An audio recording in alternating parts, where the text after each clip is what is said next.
সিলেট নগরবাসীর দীর্ঘদিনের স্বপ্ন ছিল রাস্তায় থাকবে না কোনো যানজট, ফুটপাত থাকবে হকারমুক্ত। তবে দিন যায়, মাস আসে, মাস যায়, আসে বছর, কিন্তু সমাধান হয় না এসব সমস্যার। মেয়র কামরান থেকে মেয়র আরিফ, দীর্ঘ ২০ বছর যে আক্ষেপ ছিল নগরবাসীর সেটি এখন মোচন হচ্ছে। আনোয়ারুজ্জামান চৌধুরী সিলেট সিটি কর্পোরেশন মেয়রের দায়িত্ব নেওয়ার ৬ মাসের মাথায় নগরীর রাস্তা যানজট ও হকারমুক্ত হচ্ছে। রাস্তা ফুটপাতে হকার দেখলেই এখন উচ্ছেদ করছে পুলিশ। এতে স্বস্তির নিঃশ্বাস ফেলছেন নগরবাসী।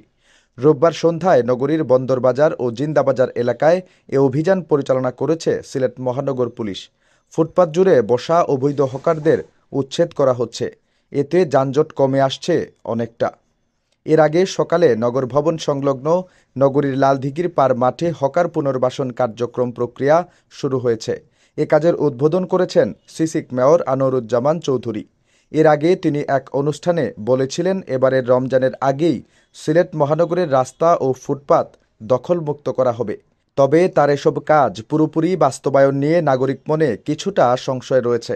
সিসিক সূত্র জানিয়েছে, লালদিঘির পার মাঠে প্রায় ৪.৫ একর জায়গা নিয়ে হতে যাওয়া এই মার্কেটে থাকবে প্রায় ২,৫০০ দোকানঘর।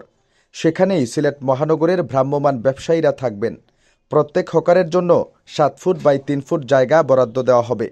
মাঠটিতে ইতিমধ্যে মাটি ভরাট করা হয়েছে। কাদা পানি যাতে না জমে এজন্য ইট ও বালু ফেলা হয়েছে। তৈরি করা হবে গলি।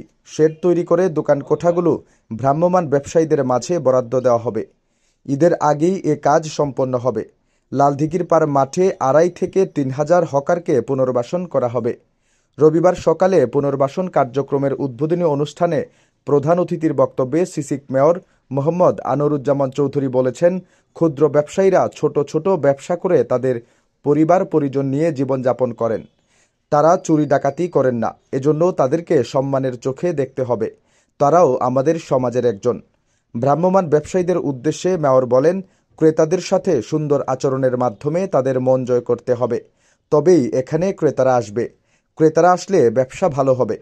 ১২ বছরের রিপ্লেসমেন্ট গ্যারান্টি নিয়ে তানভীর মেটালই প্রথম বাংলাদেশে।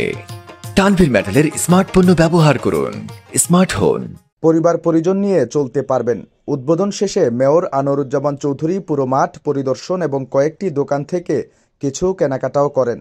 প্রসঙ্গত, প্রতিদিনই সকাল থেকে মধ্যরাত পর্যন্ত মহানগরের প্রাণকেন্দ্র বন্দরবাজার, জিন্দাবাজার, চৌহাট্টার বিভিন্ন সড়কে ফুটপাত ছাড়িয়ে সড়কের অর্ধেকেরও বেশি অংশ হকারদের দখলে থাকত। ভ্রাম্যমাণ কাপড় বিক্রেতা ছাড়াও মাছ ও সবজি বিক্রেতারাও বসতেন সড়ক ফুটপাতে। খোদ নগর ভবনের সামনের অংশ সবজি ও মাছ বিক্রেতারা দখল করে রাখতেন প্রতিদিন। রাতের বেলা বিদ্যুতের আলোরও সুবিধা পেতেন এসব অবৈধ ব্যবসায়ীরা।